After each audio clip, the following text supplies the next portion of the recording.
तर दिशा सालियन प्रकरणाची पुन्हा एकदा चौकशी करा अशा प्रकारची मागणी होती। कारण दिशावर सामूहिक अत्याचार करून हत्या केल्याचा आरोप होऊ लागलेला आहे। आदित्य ठाकरे, सूरज पंचोली, दिनो मोरियावरती हे आता गंभीर स्वरूपाचे आरोप करण्यात आलेले आहेत। आणि या संपूर्ण प्रकरणामध्ये दिशाचे वडील सतीश सालियन यांनी हायकोर्टामध्ये या संदर्भातली धाव घेतल्याचं कळतंय।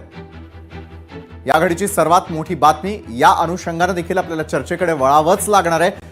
शीतलजी, आपण आपला मुद्दा पूर्ण करू शकता। आणि या घडीला ज्या प्रकारे दिशा सालियनच्या वडिलांनी ही सगळ्यात मोठी मागणी केलेली, यामध्ये किशोरी पेडणेकर यांनी आपल्यावरती दबाव टाकल्याचा आरोपही तिच्या वडिलांनी केलेला आहे। शीतलजी, आपला मुद्दा पूर्ण करू शकता। या विषयावर खरं तर एक वेगळा आपल्याला चर्चा करायला लागेल, कारण यामध्ये बरोबर। बोलण्यासारखं खूप गोष्टी आहेत, त्याच्यामुळे आपण मिक्स करूया नको। परंतु जे झालं ते देर से आहे पण दुरुस्त आले, आणि जे त्याच्यामध्ये दोषी असतील त्यांना नक्कीच या संदर्भात त्यांच्यावर कारवाई होईल।